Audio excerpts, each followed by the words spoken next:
கடந்த 14ஆம் தேதி அதிகாலை நேரம் இந்திய ஊடகங்களெல்லாம் திருப்பூரில் 570 கோடி ரூபாய் பணத்தை கடத்தி சென்ற கண்டெய்னர் லாரிகள் 3 பிடிபட்டது என்ற செய்தி காட்டு தீபோல் பரவியது. இந்த பணம் யாருடையது, எங்கிருந்து வருகிறது, எங்கே செல்கிறது, இவ்வளவு பணம் எடுத்து செல்ல ஆவணம் ஏன் இல்லை என கேள்வி அம்புகள் சராமரியாக பாயத் தொடங்கின. நள்ளிரவு 12:50க்கு பிடிபட்ட கண்டெய்னர் லாரிகள் விதிமுறைக்கு உட்பட்டு பணம் எடுத்து செல்லப்பட்டதா என்று சந்தேகம் எழுந்துள்ளது. பொதுவாக ஒரு வங்கியிலிருந்து மற்றொரு வங்கிக்கு பணம் கொண்டு செல்ல வேண்டுமென்றால் சில விதிமுறைகளை கண்டிப்பாக கடைபிடித்திருக்க வேண்டும். அதாவது 2 விதம் இருக்கு. ஒன்று, ஒரு கிளையிலிருந்து அந்த வங்கியோட இன்னொரு கிளைக்கு பணத்தை அனுப்புவது.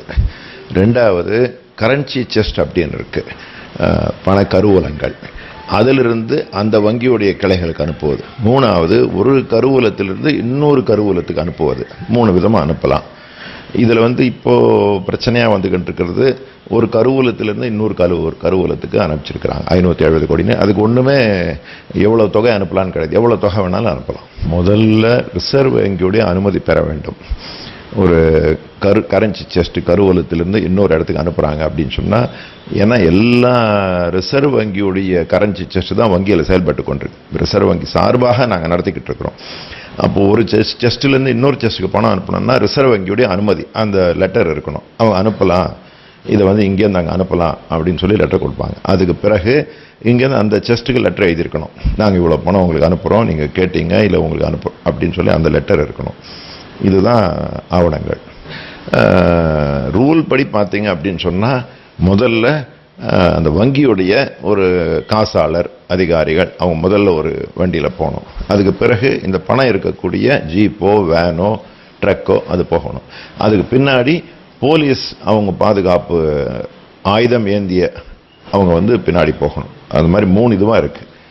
அந்த மாதிரி இதில் போனாங்களா அப்படிங்கிறது தெரியாது, இதெல்லாம் கண்டுபிடிச்சதான் தெரியும். இதுதான் ப்ரொசீஜர். ஃபஸ்ட்டு அந்த வங்கியுடைய காசாளர்கள் இல்லைன்னா அதிகாரிகள் போனோம், பின்னாடி பணம் இருக்கிற வண்டி, அதுக்கு பின்பாக ஆயுதம் ஏந்திய காவலாளர்கள் அவங்க போகணும், போலீஸ் அதிகாரிகள் இருக்கணும். அதுவும் தேர்தல் நேரத்தில் பணம் புழங்கிக்கிட்டு இருக்கு, அது தேர்தல் ஆணையம் கண்காணிப்பாக இருக்கிறாங்கன்னு சொல்லும்போது அந்த நேரத்தில் அவசரமாக வங்கிகள் அனுப்பணும்னு சொன்னாலும் தேர்தல் ஆணையத்துடைய கவனத்துக்கு கொண்டு வந்தோ, அனுமதி பெற்றோ, அல்ல மாவட்ட ஆட்சியாளர் மூலமாக தகவல் தெரிவித்தோ, அல்ல மாவட்ட போலீஸுக்கு தெரிவித்தோ அது மூலமாக போயிருந்தான்னா இது பிரச்சனை முடிஞ்சிருக்காது. அங்கே கொஞ்சம் கவன குறைவாக இருந்திருக்கிறாங்க அப்படின்னு சொல்லலாம்.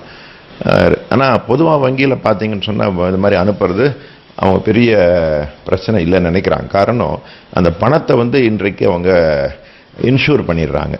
ஸோ அந்த மாதிரி எதாவது ஆயிடுச்சுனாலும் பணம் ஒன்றும் பிரச்சனை இல்லை அப்படின்னு நினைக்கிறாங்க. ஆனால் நாங்கள் தொழிற்சங்கத்தில் அது கூட எடுத்துகிட்டு போகக்கூடிய ஆட்களுக்கு, உதவியாளர்களுக்கு அவங்களுக்கு இன்சூரன்ஸ் இல்லை. அப்போது பிரச்சனை அப்படின்னு சொன்னால் முதல்ல இவங்களை ஏதாவது ஒன்று ஆபத்து ஏற்பட்டு தான் அந்த பணத்தை கைப்பற்றுறாங்க. அவள் பணத்தை பற்றி தான் வங்கிகள் நினைப்பது ரொம்ப தவறாக இருக்குது. ஆட்களை பற்றி தான் கவலைப்படணும். இதில் கொஞ்சம் கவனக்குறைவு இந்த தேர்தல் நேரத்தில் அவங்க இருந்திருக்கு அப்படின்னு சொல்லலாம், நிச்சயமாக சொல்லலாம், கவனக்குறைவு. கோவை பாரத ஸ்டேட் வங்கி கிளையிலிருந்து 3 கண்டெய்னர்களில் எடுத்து செல்லப்பட்ட பணத்தை திருப்பூர் வடக்கு தொகுதி தேர்தல் கண்காணிப்பு அலுவலர் விஜயகுமார் நிறுத்தி சோதனை செய்துள்ளார். அதிகாரிகள் சோதனை செய்ய வந்திருக்கிறார்கள் என தெரிந்ததும் 3 லாரிகளும் வேகமாக சென்றுள்ளன. அந்த வாகனத்தை விரட்டி சென்று தடுத்து நிறுத்தியுள்ளனர். விசாரணையில் ரிசர்வ் வங்கி அறிவுறுத்தலின் பேரில் விஜயவாடாவில் உள்ள பாரத ஸ்டேட் வங்கி கிளைக்கு பணம் கொண்டு செல்லப்படுவதாக தெரிவித்துள்ளனர். ஆனாலும் இது தொடர்பான ஆவணங்கள் தேர்தல் அதிகாரிகளிடம் காட்டப்படவில்லை. 570 கோடி ரூபாய் பணம் தேர்தலுக்கு ஒரு நாள் முன்பு இப்படி அவசரமாக கொண்டு செல்லப்படுவதன் மர்மம் என்ன? தமிழ்நாட்டில் இந்தியாவில் நடந்த தேர்தல்களில் எங்கேயுமே இல்லாத அளவுக்கு ஒரு மிகப்பெரிய அளவுக்கு பணம் தேர்தல் கமிஷனால் கைப்பற்றப்பட்டிருக்கிறது என்கிற செய்திகள் ஒரு புறம் இருக்கிறது. இன்னொரு புறத்தில் தேர்தல் கமிஷன் சாதாரண வியாபாரிகள்கிட்ட இருந்து பணம் கைப்பற்றப்படுவதாக பல்வேறு நடவடிக்கைகளில் ஈடுபட்டு பல அதிருப்திகள் முன்னுக்கு வந்த போதும் தேர்தல் கமிஷன் சீரியஸாக தனது வேலையை செய்து கொண்டிருக்கிறது என்கிற ஒரு கருத்து பரப்பப்பட்டது. ஆனால் உண்மையிலேயே தமிழ்நாட்டில் இருக்கக்கூடிய ஆண்ட கட்சியும் ஆளுகிற கட்சியுமாக இருக்கிற திமுக, அதிமுக இரண்டு கட்சிகளும் மக்கள்கிட்ட பணத்தை கொடுத்து வாக்குகளை விலைபேசுகிற அந்த நடவடிக்கைகளை தேர்தல் கமிஷன் முழுமையாக தடுக்கலை. உதாரணத்துக்கு மரியாதைக்குரிய வைகோ அவர்கள் ஒரு 11 கண்டெய்னர்களில் பணம் சிறுதாவூர் பங்களாவுக்கு இருக்கு என்கிற தகவலை சொன்னாங்க. லோக்கல் அட்மினிஸ்ட்ரேஷனை தேர்தல் கமிஷன் அணுகி அது சம்பந்தமான விவரங்களை கேட்டு அவங்க இல்லைன்னு சொல்லிட்டாங்க என்கிற ஒரு கருத்தை சொன்னாங்க. ஆனால் இதே தமிழகத்தில் பின்னால் 3 கண்டெய்னர்களில் கோவை மாவட்டத்தில் பணம் சென்றதை விரட்டி பிடித்து அதில் 570 கோடி ரூபாய் பணம் இருந்தது என்கிற தகவல்கள் பார்த்தீங்க அப்படின்னா வந்தது. உடனடியாக அந்த பணம் யாருக்கு சொந்தமானது என்கிற ஆவணங்களோ மற்ற விஷயங்களோ கைப்பற்றப்படலை, சமர்ப்பிக்கப்படலை. நீண்ட இடைவெளிக்கு பிறகு ரிசர்வ் பேங்க் அது தன்னுடைய பணம் என்று சொல்லி ஆவணங்களை தயாரித்து அது கொடுத்ததுங்கக்கூடிய விஷயங்கள் இன்னைக்கும் சந்தேகத்திற்கிடமான வகையில் அது முன்னுக்கு இருக்கிறது. அதில் உரிய முறையில் நடந்த சம்பவங்கள் குறித்து விசாரணை நடத்தி தமிழ்நாட்டு மக்களுக்கு அது என்னங்கக்கூடிய விஷயங்களை சொல்ல வேண்டியது என்பது இருக்கிறது. தமிழகத்தினுடைய வரலாற்றில், அது இந்தியாவினுடைய வரலாற்றிலேயே தேர்தல்கள் என்பது இதுவரை நடைபெறக்கூடிய தேர்தலை நிறுத்தி வைக்கப்படுவது என்பதுக்கு பல்வேறு தன்மைகள் என்பது உள்ளது. ஆனால் இந்த தடவை தஞ்சாவூர்லையும் அரவக்குறிச்சியிலையும் பணப்பட்டுவாடா நடந்தது என்கிற அந்த தன்மையை சொல்லி முதன்முறையாக தேர்தல் என்பது நிறுத்தி வைத்திருக்கப்பட்டிருக்கக்கூடிய ஒரு அலங்கோலம் இன்னைக்கு இருக்கு. அது இல்லாமல் தேர்தல் ஆணையம் பணம் கைப்பற்றுவது என்று சொல்லுகிற போது குறிப்பாக வாணியம்பாடியில் அதிமுகவுடைய வேட்பாளர் வீட்டுக்கு சென்று கட்டிலுக்கு அடியில் வைத்திருந்த பணம் 14 லட்சம் ரூபாயை கைப்பற்றி அதற்கான ஆவணங்கள் என்ன என்று கேட்டாங்க. இன்னைக்கு அந்த ஆவணங்கள் சமர்ப்பிக்கப்படவில்லை என்று வழக்கு பதிவு செய்யப்பட்டிருக்கிறது தேர்தல் ஆணையம். ஆனால் இன்னைக்கு அந்த வேட்பாளர் எம்எல்ஏவாக அவர் வெற்றி பெற்று மாறிட்டார். அவர் மேல என்ன நடவடிக்கை என்பது தெரியல. அதிகாரிகளை பார்த்ததும் கண்டெய்னரில் வந்தவர்கள் தப்பியோட முயற்சித்தது ஏன் என பல கேள்விகள் எழுகிறது. மேலும் 570 கோடி ரூபாயை 3 கண்டெய்னர்களில் கொண்டு செல்லக்கூடிய அளவுக்கு உள்ள மிகப்பெரிய தொகையை எந்த ஒரு வங்கியிலாவது வைத்திருக்க முடியுமா? 570 கோடி ரூபாய் பணத்தை எடுத்து செல்ல 3 கண்டெய்னர்கள் தேவைப்படுமா? சட்டப்படி பார்த்தா, ரூல் படி இதை ட்ரெயினில் தான் அனுப்பணும். ரயில் வாகன இதில் வங்கியில் அவங்களுக்கு கொடுக்கணும். அவங்க எங்களுக்கு ஒரு ரசீது கொடுப்பாங்க. பேங்க் இந்த 570 கோடியை பெற்றுக்கொண்டோம், கூட்ஸ் ட்ரெயினில் அவங்க எடுத்துகிட்டு போயிட்டு அவங்க பொறுப்பில் அந்த ஊரில் எடுத்துக்கொண்ட பிறகு அந்த யார் அனுப்பிச்சிருக்கிறோமோ அந்த வங்கியில் எங்களுக்கு ரசீது கொடுப்பாங்க. அதை ரயில்வே வாங்கி இந்த வங்கி கொடுப்பாங்க. இதுதான் ப்ரொசீஜர். ஆனால் அதெல்லாம் கர்ஷாட் பண்ணி இப்போ பல விதமாக இந்த மாதிரி பஸ்ஸில் அனுப்புறது, ஆட்டோவில் அனுப்புறது, சின்ன ஊர்னா இந்த மாதிரி பெரிய அமௌண்ட்டுனா கண்டெய்னரில் அனுப்புறது, இதெல்லாம் தவிர்க்கப்பட வேண்டும். ஆனால் வங்கிகள் இது பேங்க் பணம் இன்சூர் ஆயிருக்குங்கிறதுனால நிறைய ரிஸ்க் எடுத்து அனுப்புகிறாங்க. இதுவாது ஒரு விழிப்புணர்வு ஏற்படுத்தி எல்லாம் இனிமேல் ரூல் படி தான் நடத்தணும் அப்படின்னு வந்ததுன்னா நாட்டுக்கு நல்லது. பணத்தை ஒரு நேரத்தில் வைத்துக் கொள்ளலாம் என்று உச்சவரம்பு விதி இருக்கிறதா இல்லையா என பல்வேறு சந்தேகங்கள் எழுகிறது. கண்டெய்னர்ல 570 கோடி ரூபாய் கேஷ் போயிட்டு இருந்துச்சு, அதை தடுத்து நிறுத்திருக்கோம் அப்படின்னு சொல்றாங்க. இது சாதாரண மற்ற காலங்களில் இந்த கண்டெய்னரில் போகிறத தடுத்திருந்தாங்கன்னா, போலீஸோ யாரோ தடுத்திருந்தாங்கன்னா அது எக்கானமிக் ரிலேட்டட் மேட்டர்ஸ் அது. ஆனால் எலெக்ஷன் டயத்தில் எலெக்ஷனுடைய எலக்டிவிட்டி அஃபீஷியல்ஸ், ஃப்ளையிங் ஸ்குவாட் அவங்க கண்டுபிடிச்சிருக்கும் போது இது எலெக்ஷன் ரிலேட்டட் மேட்டர் ஆகுது. இது வெள்ளிக்கிழமை அன்னைக்கு நைட்டு, சனிக்கிழமை காலையில் அந்த டயத்தில் பிடிச்சிருக்காங்க, 14ஆம் தேதி அன்னைக்கு.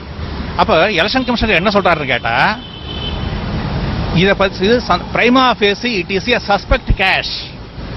பிரைமா ஃபேசி எடுத்த பார்க்கும், அதாவது முதல் சான்றுகள் இருக்குது, இது சந்தேகப்பட வேண்டிய கேஷ் அப்படிங்கிறத எலெக்ஷன் கமிஷனர் சொல்ற வேர்டு. அப்போ இது எலெக்ஷன் ரிலேட்டட் மேட்டர் ஆகும்போது அதில் இந்த கேஷ் பற்றி சந்தேகப்படுவதற்கு எங்களுக்கு ஆதாரங்கள் இருக்கிறது அப்படின்னு எலெக்ஷன் கமிஷன் சொல்லும் பொழுது அது என்ன ஆச்சு, அந்த அந்த சந்தேகங்கள் எப்படி நிவர்த்தி செய்யப்பட்டன அப்படிங்கிறத வந்து மக்களுக்கு தெரிவிக்க வேண்டியது எலெக்ஷன் கமிஷனர் டியூட்டி. ஆனா என்ன ஆச்சு, இதுல முதல்ல இதை சொன்னார தவிர எலெக்ஷன் கமிஷனர், அதுக்கப்புறம் அவர் சைலண்ட் ஆயிட்டார். அதுக்கப்புறம் ரிசர்வ் பேங்க் ஆஃப் இந்தியாவுடைய சென்னை டைரக்டர் என்ன சொல்றாருன்னா, இது சதகத்துல்லா அவர் சொல்றாரு எங்களுக்கும் இதுக்கு சம்பந்தம் கிடையாதுன்றார். கடைசியில் ரிசர்வ் பேங்க் ஆஃப் இந்தியா இதை கவர் பண்ணுது, ஆமா இதை வந்து பேங்க் ரிலேட்டட் மேட்டர் தான் டிரான்ஸ்ஃபர் பண்றாங்கன்னு சொல்லி பேங்க்ல ரிசர்வ் பேங்க்கும் சேர்ந்து சொல்லுது. ஸ்டேட் பேங்க் அபிஷியல்ஸ் 18 மணி நேரம் கழிச்சு சொல்றாங்க. சட்டப்படி என்ன கேட்டா 12 நிமிடங்களுக்குள்ள எங்கேயாவது ஒரு கேஷ் கொண்டு போகும்போது அதை யாரும் தடுத்து நிறுத்தினாங்கன்னா 12 நிமிடங்களுக்குள்ள அந்த க்ரூ, அந்த வண்டியை ஓடிட்டு போறவங்க பேங்க் அபிஷியல்ஸுக்கு இன்ஃபார்ம் பண்ணணும், எந்த நேரத்தில் இருந்தாலும். இது சனி ஞாயிறு, வெள்ளி சனி ஞாயிறு லீவு நாள் பீரியட்ல நைட்ல கொண்டு போயிருக்காங்க. வண்டியை கொண்டு போகும்போது ஃப்ளையிங் ஸ்குவாட் இது பண்ணும்போது துரத்திட்டு போறாங்க. அவங்க வந்து ஓடுறாங்க, தப்பிச்சு ஓடுறது பாக்குறாங்க. 3 கார், இன்னோவா கார்ல வர வந்தவங்க. அந்த கார்லாம் என்ன ஆச்சுன்னே தெரியல. ஏன் அவங்க தப்பிச்சு ஓடணும்? அந்த நம்பர் பிளேட்டு தவறான நம்பர் பிளேட், பொய்யான நம்பர் பிளேட், அதை வேற கண்டுபிடிக்க சொல்லியிருக்காங்க.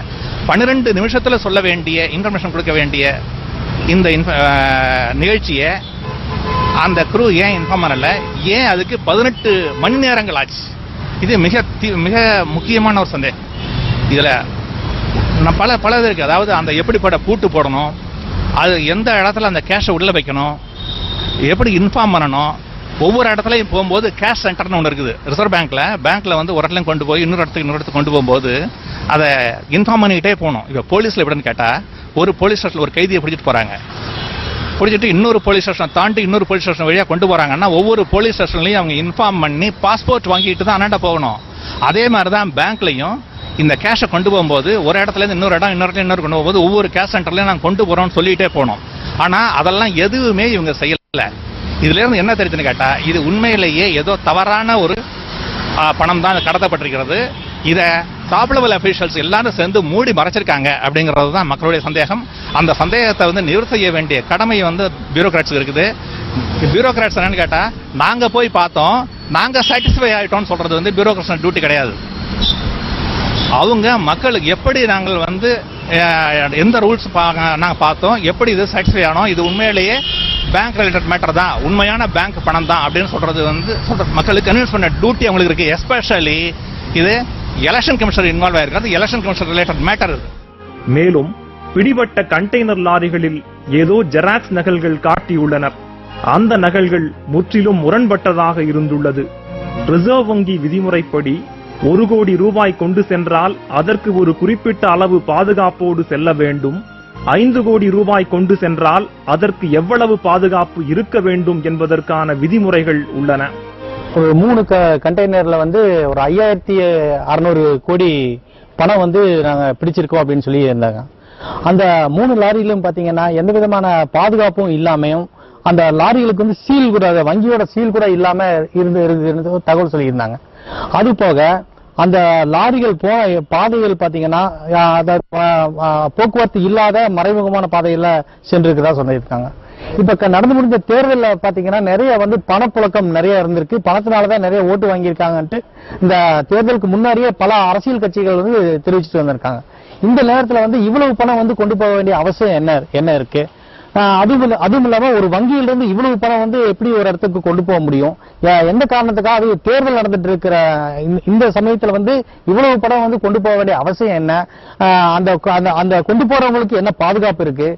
அந்த பணத்துக்கு என்ன பாதுகாப்பு இருக்கு? அப்படிங்கறதெல்லாம் எதுவுமே இல்லாம ஒட்டுமொத்தமா வந்து ஒரு கடத்தல் தொடர்புடையதும் இல்ல, இது வந்து அந்த தேர்தலுக்காக பணம் கொடுக்கறதுக்கு தொடர்புடையதும் அப்படிங்கிற மாதிரியான ஒரு சூழல்ல இந்த பணத்தை கொண்டு போய் இருந்திருக்காங்க. பணம் ஒரு தேர்தல் வாக்குகளை பெறுவதற்கு பணம் வழங்கப்படுகிறது, அது பணம் பெரிய அளவில் புழங்குது அப்படின்னு சொல்லி நிறைய குற்றச்சாட்டுகள் இருந்தது.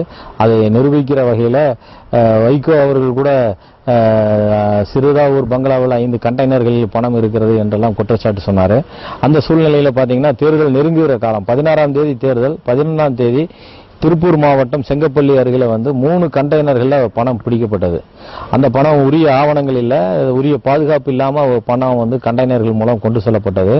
அதை வந்து அதிகாரிகள் பிடித்து அதை பார்க்கிற போது 570 கோடி ரூபாய் அந்த கண்டெய்னர்கள்ல இருந்தது என்று சொல்லப்படுகிறது. அது சில நாட்களுக்கு பிறகு அது கோவை ஸ்டேட் வங்கிக்கு கொண்டு வரப்பட்டது. ஸ்டேட் வங்கியில இப்ப இருப்பு வைத்திருக்கிறார்கள். இப்பவும் மக்கள் என்ன பேசிக்கொள்ளார், 570 அல்ல 1500 கோடி ரூபாய் அந்த கண்டெய்னர்கள் இருந்ததாக சொல்லப்படுகிறது. இருந்தாலுமே அந்த பணம் யாருக்கு சொந்தம், எப்படி வந்தது, ஏன் இங்கிருந்து அங்கு எடுத்து செல்லப்பட்டது என்கின்ற விவரங்களை இதுவரை வங்கி சொல்லவில்லை, ரிசர்வ் பேங்கும் சொல்லவில்லை. ரிசர்வ் பேங்க் எங்களுடைய பணம் என்று சொல்லியிருக்கிறது. குத்துமதிப்பாகத்தான் சொல்லுகிறார்களுடைய. இது மக்களுக்கு முன்னால் தெளிவுபடுத்த வேண்டிய விஷயம். தேர்தல் நேரத்தில் இவ்வளவு பெரிய தொகை எதற்காக எடுத்து செல்லப்பட்டது, அதுவும் ரிசர்வ் பேங்க்ல இருந்து கோயம்புத்தூர் கொண்டு வருவாங்களே ஒழிய கோயம்புத்தூர்ல இருந்து எனக்கு ரிவர்ஸ்ல போகுது பணம் அப்படிங்கறத யாரும் தெளிவுபடுத்தல. அது மக்களுக்கு முன்னால் ஒரு கேள்வியாக இருக்கிறது.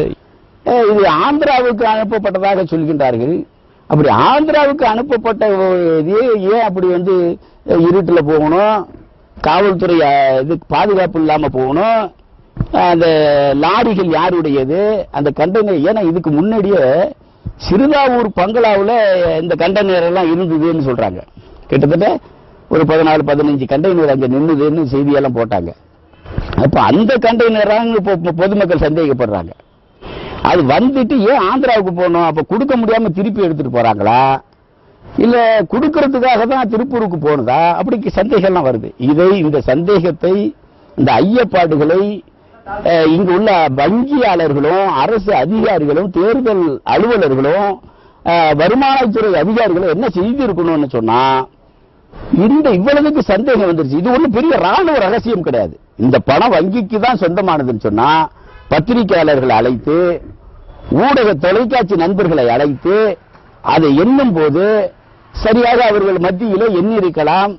அந்த பணம் வங்கிக்கு தான் சொந்தமானது என்று சொன்னால், அப்படி வங்கியிலிருந்து எந்த வங்கியிலிருந்து பெறப்பட்டது, எந்தெந்த வங்கியிலிருந்து சேமிக்கப்பட்டது, எந்த காரணத்தில் ஆந்திராவுக்கு போறது, அதற்கான இது எந்த விதமான எவிடன்ஸ் இல்லை என்பதுதான் இன்றைக்கு குற்றச்சாட்டாக இருக்கு. வங்கிகளின் அதிகாரப்பூர்வ ஆவணம் இல்லாமல் லுங்கி உடையில் காவல்துறையினர் சென்றது ஏன் என்ற கவனிக்கப்பட வேண்டிய சந்தேகம் எழுகிறது.